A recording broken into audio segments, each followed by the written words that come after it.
Hello friends, good morning. നമ്മുടെ Kerala TV സീരിയലിലേക്ക് എല്ലാവർക്കും സ്വാഗതം. അങ്ങനെ നമ്മുടെ ശിവേട്ടൻ്റെ ചെവി കടിച്ച് പറിക്കാനായിട്ട് വന്ന് നിൽക്കുകയാണ് നമ്മുടെ കമലയിടത്തി. അത് മകനെ പുറത്തിറക്കാൻ ആരുടെയൊക്കെ കാല് പിടിക്കാൻ പറ്റും എന്നുള്ളൊരിത് ഇങ്ങനെ ചോദിച്ചുകൊണ്ടിരിക്കാം.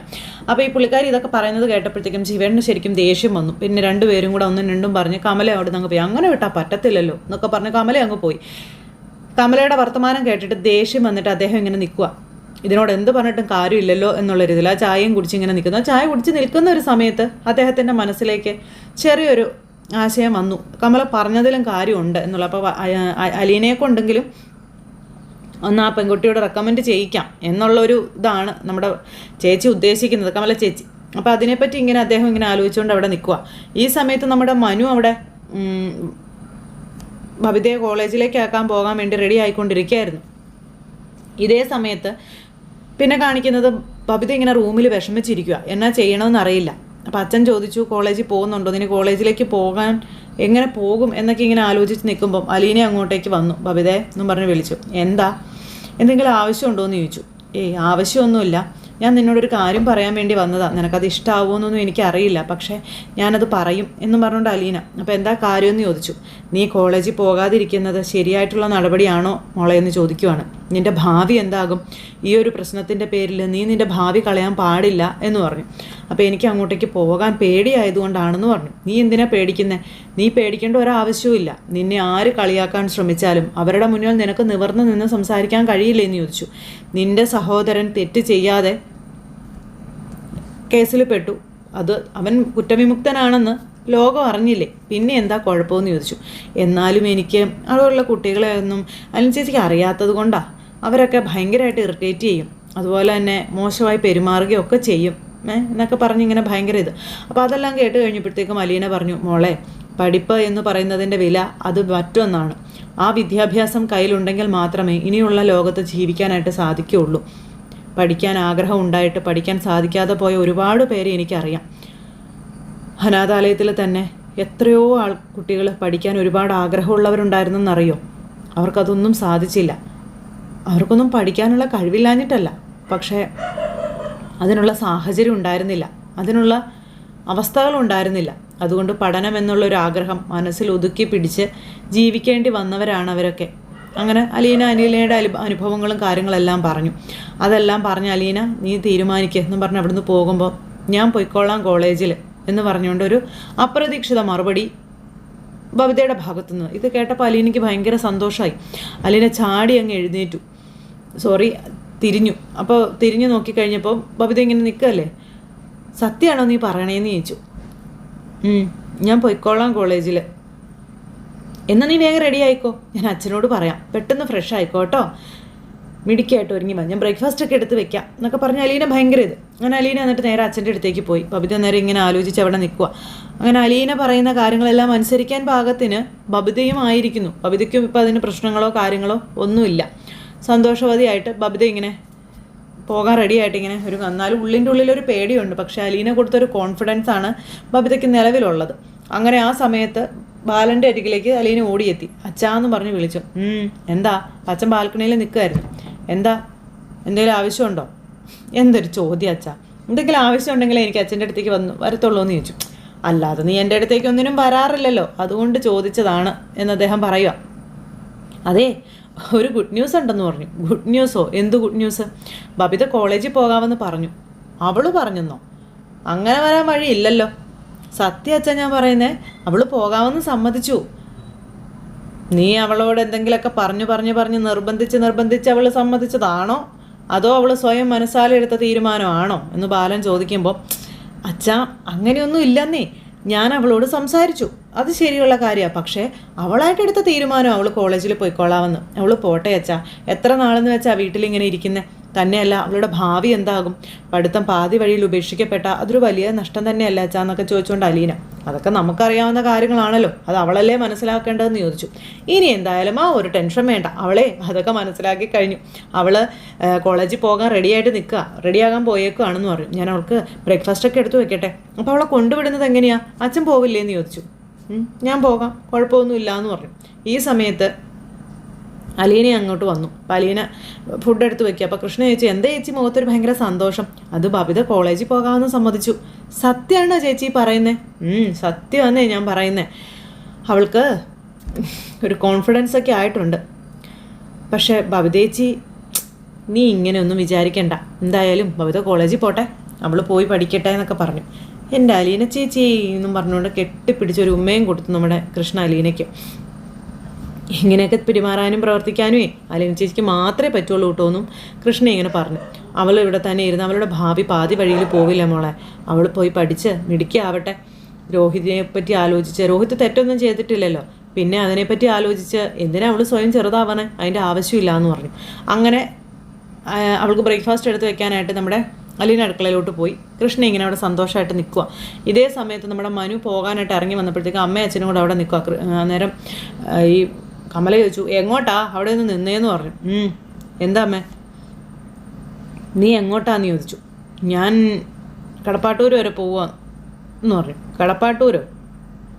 അപ്പോൾ ബാലൻ്റെ വീട്ടിലേക്ക് പോവുകയാണ് എന്ന് പറഞ്ഞു. നീ ഇപ്പം എന്തിനാ ഓടി അങ്ങോട്ട് പോകുന്നേ?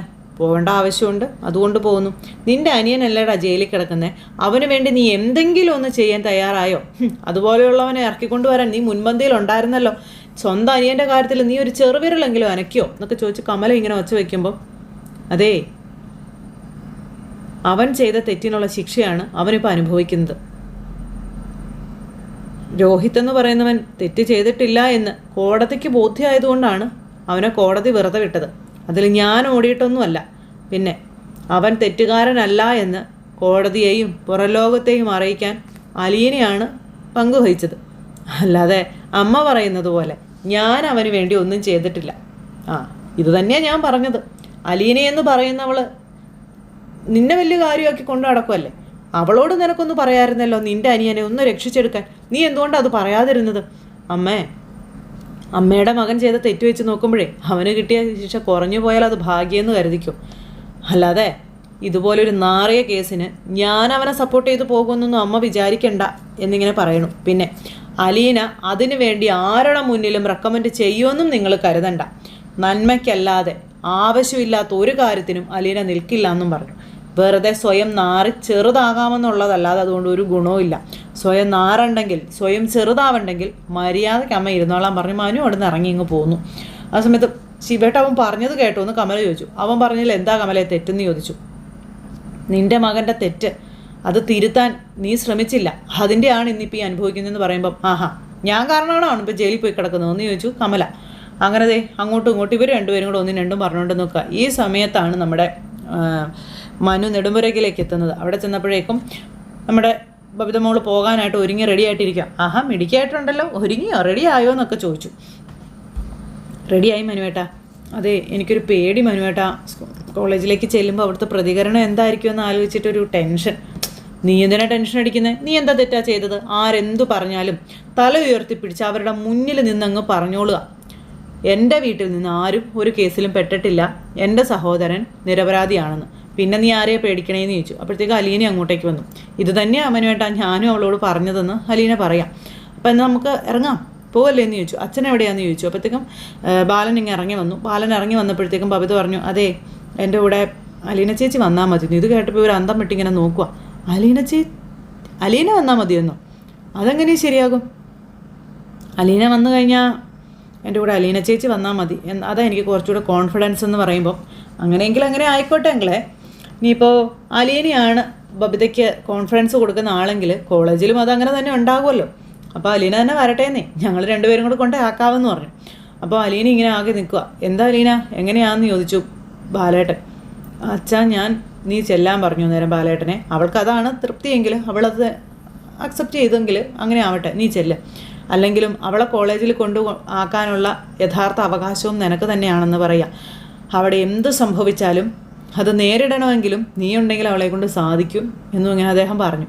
അങ്ങനെ അതും പറഞ്ഞ് അലീനയോട് വേഗം റെഡിയാകാൻ പറഞ്ഞു. അപ്പോൾ അലീന ചേച്ചി പ്ലീസ് അലീന ചേച്ചി എന്ന് പറഞ്ഞുകൊണ്ട് ബബിത ഇങ്ങനെ പറയാം കേട്ടോ. ഇതൊന്നും അറിയാതെ എന്ത് സംഭവിച്ചാലും ഒരു കുഴപ്പമില്ല, വാടക വീടാണെന്നും പറഞ്ഞ് ഒരെണ്ണം അകത്ത് കിടപ്പുണ്ട്.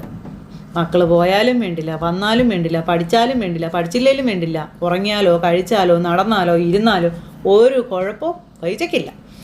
അങ്ങനെ വൈജമോളകത്ത് ഇങ്ങനെ ഇരിക്കുവാണ്. ഈ സമയം കൊണ്ട് അലീന റെഡിയായിട്ട് വന്നു. ഇവർ പോവുക കോളേജിലേക്ക്. അപ്പോൾ അച്ഛാ ഞാൻ പോയിട്ട് വരാമെന്നൊക്കെ പറഞ്ഞു. അപ്പോൾ അത് നല്ല കാര്യമായിട്ട് എല്ലാവരോടും സംസാരിക്കുക. അപ്പോൾ എല്ലാവരും സംസാരവും ഇതെല്ലാം കഴിഞ്ഞിട്ട് ഇവർ പോയി. അങ്ങനെ വൈജയും വീടിനകത്ത് ഇങ്ങനെ ഏകാന്ത തടവിൽ ഇങ്ങനെ ഇരിക്കുക. ഈ സമയത്ത് കോളേജിലേക്ക് ചെന്നു. അപ്പോൾ കൃഷ്ണ അച്ഛനോട് ചോദിച്ചു, അച്ഛാ കോളേജിലെ അവസ്ഥ എന്തായിരിക്കും? എന്തവസ്ഥ വന്നാലും അലീനെ അത് നേരിട്ടോളൂ എന്ന് അച്ഛൻ പറയുകയും ചെയ്തു. അത് ശരിയാ എന്നും പറഞ്ഞ് കൃഷ്ണ ഇങ്ങനെ നിൽക്കുക. അത് കഴിഞ്ഞ് ഇവർ കോളേജിലേക്ക് ചെന്നിറങ്ങി. ഇവർ ഇറങ്ങിയപ്പം ബബിതയ്ക്ക് ഒരു മടി ഇറങ്ങാനായിട്ട്. ബബിത ഇറങ്ങാൻ മടിച്ചിരുന്നപ്പോൾ ഇറങ്ങും മോളെ എന്ന് പറഞ്ഞുകൊണ്ട് അലീന തന്നെ നിർബന്ധിച്ച് ഇറക്കുക. ബബിത ഇറങ്ങി ചെന്നു. അപ്പോൾ അവിടെ ചെന്നപ്പോഴത്തേക്കും ഒരു ആമ്പിള്ളേർ ബബിതയെ ശ്രദ്ധിച്ചു. കണ്ടത് പാടെ ഇവന്മാരെല്ലാവരും കൂടെ ബബിതയുടെ അടുത്തേക്ക് ചെല്ലുവാണ്. അപ്പോൾ ബബിത ഇങ്ങനെ ഇവരുടെ കൂടെ അങ്ങ് കയറി പോവുക. ഇവരുടെ കൂടെ അങ്ങ് കയറി പോയപ്പോഴേക്കും ഇവന്മാർ അവിടെ നിന്ന് നെഗറ്റീവ് കമൻ്റ് അടിക്കാൻ തുടങ്ങി കേട്ടോ, ഈ കുറേ ചെറുക്കന്മാർ. അപ്പോൾ ഈ നെഗറ്റീവ് കമൻ്റ് അടിച്ചപ്പോഴത്തേക്കും ബബിതയ്ക്ക് ഭയങ്കര വിഷമം, ഭയങ്കരമായിട്ട് ഇറിറ്റേഷനൊക്കെ വരിക. അപ്പം മനു ഇങ്ങനെ നോക്കപ്പോൾ ഇവർ നേരെ പ്രിൻസിപ്പളിൻ്റെ മുറിയിലേക്കാണ് പോണേ. അങ്ങനെ പ്രിൻസിപ്പളിൻ്റെ മുറിയിലേക്ക് പോകാൻ തുടങ്ങിയപ്പോഴേക്കും യുവമാരവിടെ നിന്ന് കളിയാക്കി കൂകി വിളിക്കാനൊക്കെ തുടങ്ങി. അപ്പോൾ അതേ ഭയങ്കരമായിട്ട് ഭയങ്കര വിഷമവും ഭയങ്കര ചമ്മൽ പേടിയൊക്കെ ആയിട്ട് ഇങ്ങനെ നിൽക്കുക നമ്മുടെ ബബിത. അങ്ങനെ ബബിത പേടിച്ചരണ്ട് ഇങ്ങനെ നിൽക്കുന്ന സമയത്ത് അലീന മോൾ ഇതൊന്നും മൈൻഡ് ചെയ്യേണ്ട, ഇങ്ങനെ വരാൻ പറഞ്ഞു. ഇതെല്ലാം തരണം ചെയ്ത് വേണം നീ ഇവിടെ പഠിക്കാനെന്ന്. അപ്പോൾ പോരുന്ന വഴിക്കും കുറേ ക്ലാസ്സൊക്കെ മനു ആണെങ്കിലും എടുത്തു കൊടുത്തായിരുന്നു. അതുപോലെ അലീനയും പറഞ്ഞു കൊടുത്തു. അന്നേരം കുറച്ചൊക്കെ ഒന്ന് പ്രിപ്പയർ ആയിട്ടാണ് നമ്മുടെ ബബിത ഇങ്ങനെ വന്നു. ഇവരിങ്ങനെ പോകുന്ന സമയത്ത് ഇവന്മാർ പുറകിൽ നിന്ന് കൂകി വിളിക്കാൻ തുടങ്ങി. ഈ സമയത്ത് അലീനയല്ലേ ആള്, അലീനയ്ക്ക് കലിയങ്ങ് കയറി. അലീനയാണെങ്കിൽ ബബിതയുടെ കയ്യെ പിടിച്ചു നിൽക്കാൻ പറഞ്ഞവിടെ. ഇനി ഇവന്മാർ ഇത് സംസാരിക്കാതിരിക്കണമെങ്കിൽ നമ്മൾ ഒളിച്ചോടിയിട്ട് കാര്യമില്ല, പ്രതികരിക്കണമെന്ന് അലീന ഇങ്ങനെ ബബിതയ്ക്ക് പറഞ്ഞു കൊടുക്കുക. അപ്പോൾ അതെങ്ങനെയാണെന്ന് അലീനയോട് ബബിത ചോദിച്ചു. അപ്പോൾ മനു ഇതൊക്കെ കണ്ടിങ്ങനെ അന്തം വിട്ട് നിൽക്കുക കേട്ടോ. മനുവിനൊന്നും ഇടപെടാൻ പറ്റുന്ന കേസേ അല്ലെന്നും മനുവിന് മനസ്സിലായി. അങ്ങനെ ഇവർ അവിടെ നിന്നു. അപ്പോൾ എങ്ങനെയാണെന്ന് പ്രതികരിക്കുന്നത് എങ്ങനെയാണെന്ന് ബബിത അലീനയോട് ചോദിക്കുമ്പോഴത്തേക്കും ബബിതയുടെ കയ്യിലങ്ങ് മുറുക്കി അങ്ങ് പിടിച്ചിട്ട് വലിച്ചോണ്ട് ഈ കളിയാക്കിയവന്മാരുടെ മുന്നിലേക്ക് ചെല്ലുക നമ്മുടെ അലീന. എന്താടാ നിനക്കൊക്കെ അറിയേണ്ടത് എന്ന് അലീന ഇവന്മാരോട് ചോദിച്ചു. ഉമ്മാരിങ്ങനെ അന്തം വിട്ടിങ്ങനെ അലീനയെ നോക്കി നിൽക്കുക. നീ എന്നാടി കിടന്ന് തിളയ്ക്കുന്നേ, നീയല്ലേടിയാ മറ്റേ പെണ്ണ് എന്നൊക്കെ ചോദിച്ചുകൊണ്ടിങ്ങനെ അലീനയോടും വളരെ മോശമാണ് നല്ല രീതിയിൽ സംസാരിക്കുക. അപ്പം അതേടാ ഞാൻ തന്നെയാടാ, നിനക്കെന്താ എന്തെങ്കിലും പ്രശ്നമുണ്ടോ എന്ന് ചോദിച്ചു. അവളുമാർ വലിയ പേടിപ്പിക്കാൻ വന്നേക്കുമെന്ന് പറഞ്ഞു വീണ്ടും ഈ ചെറുക്കന്മാർ അതും ഇതൊക്കെ പറയാം. ഒരു വാക്കിന് പോലും അലീന വിട്ടുകൊടുക്കുന്നില്ല. അങ്ങനെ ബബിതയെ കളിയാക്കിയവന്മാരുടെ മുന്നിൽ ചെന്നങ്ങ് നിവർന്നങ്ങ് നിന്നു. ബബിതയും കൂടെ നിർത്തി. മനു തൊട്ടരികിൽ അന്തം വിട്ടിങ്ങനെ നോക്കി നിൽക്കുക. എല്ലാവരും ഞെട്ടിപ്പോയി അലീനയുടെ ആ ഒരു പ്രതികരണം അല്ലെങ്കിൽ ആ ഒരു പ്രവൃത്തിയൊക്കെ കണ്ടിട്ട്. അവന്മാരുടെ എല്ലാം വായ അടപ്പിക്കുന്ന രീതിയിൽ 4 വർത്തമാനം അങ്ങ് പറഞ്ഞപ്പം പിന്നെ ഇവന്മാർക്കൊന്നും പറയാനില്ല, ഒന്നും ചോദിക്കാനുമില്ല, കൂവാനും ഇല്ല, വിളിക്കാനും ഇല്ല, പറയാനും ഇല്ല. അങ്ങനെ അലീന ഇവന്മാരുടെ എല്ലാം വായ അടപ്പിച്ചു. അപ്പോഴത്തേക്കും അവിടുന്ന് സാറ് വന്നു. എന്താന്ന് ചോദിച്ചു. അപ്പോഴേക്കും നമ്മുടെ മനു ആണെങ്കിൽ ആ സാറിനോട് കാര്യം പറഞ്ഞു. എന്താണോ ഇവിടെ നടക്കണേന്ന് ചോദിച്ചുകൊണ്ട് അവിടുത്തെ ചെറുക്കന്മാരെ വഴക്കും പറഞ്ഞു. അമ്മമാരോട് ക്ലാസ്സിൽ പോകാൻ പറഞ്ഞു. അപ്പോൾ ഞങ്ങൾ ബബിതയെ ഇങ്ങനെ ക്ലാസ്സിലേക്ക് ആക്കാൻ വന്നതാണെന്നുള്ള കാര്യം പറയുവാണ്. അപ്പോൾ കുറച്ച് നാൾ ക്ലാസ് മിസ്സായി പോയായിരുന്നല്ലോ എന്നൊക്കെ പറഞ്ഞു. ഞങ്ങൾക്ക് അറിയാമെന്നൊക്കെ പറഞ്ഞുകൊണ്ട് അദ്ദേഹം ഇങ്ങനെ പറയുക കേട്ടോ. അങ്ങനെ ബബിതയെ നല്ല സ്റ്റൈലിഷായിട്ട് കോളേജിലേക്ക് കൊണ്ടുവന്നാക്കി നമ്മുടെ അലീന. അങ്ങനെ അലീനയുടെ മാസ് എൻട്രി ആയിരുന്നു കോളേജിൽ, നല്ല ചുറുചുറുക്കായിട്ട്. അതെല്ലാം കഴിഞ്ഞ് നമ്മുടെ ബബിതയ്ക്ക് കുറേ ക്ലാസ്സൊക്കെ കൊടുത്ത് ബബിതയെ കുറച്ചുകൂടി ഒന്ന് മോട്ടിവേറ്റ് ചെയ്ത് കുറച്ചുകൂടി സ്ട്രോങ് ആക്കി അലീന. ഇതുപോലെ മോളെ കളിയാക്കാൻ വരുന്നവരുടെ മുന്നിൽ നിന്നങ്ങ് സംസാരിച്ചാൽ മതി, തല ഉയർത്തി പിടിച്ച് തന്നെ നിൽക്കണം, പിന്നെ അവർ ഒന്നും പറയാനായിട്ട് വരില്ല എന്ന് അലീന പറയണം. അപ്പോൾ അങ്ങനെ ആ ഒരു കാര്യം ഇവർ തമ്മിൽ സംസാരിച്ചു.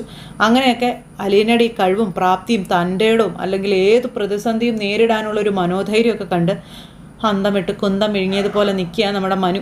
അപ്പം അങ്ങനെയൊക്കെയുള്ളൊരു സിറ്റുവേഷനും കാര്യങ്ങളൊക്കെ ആയിട്ടാട്ടോ ഇന്നത്തെ നമ്മുടെ കഥ വരുന്നത്. എല്ലാവരും കാത്തിരുന്ന് കാണണേ. എല്ലാവർക്കും നല്ലൊരു ദിവസം ആശംസിക്കുന്നു. ഇതിൽ കൂടുതൽ വിശേഷങ്ങളും ഇനിയും പറയാനുണ്ട്. അപ്പോൾ എന്തായാലും നമ്മുടെ ഡയലോഗുകളിൽ ചെറിയ ചെറിയ മാറ്റങ്ങളൊക്കെ വന്നാലും സിറ്റുവേഷൻസ് എല്ലാം സെയിം തന്നെയായിരിക്കും. അപ്പോൾ എല്ലാവരും കാത്തിരുന്ന് കാണണേ. എല്ലാവർക്കും ടാറ്റാ.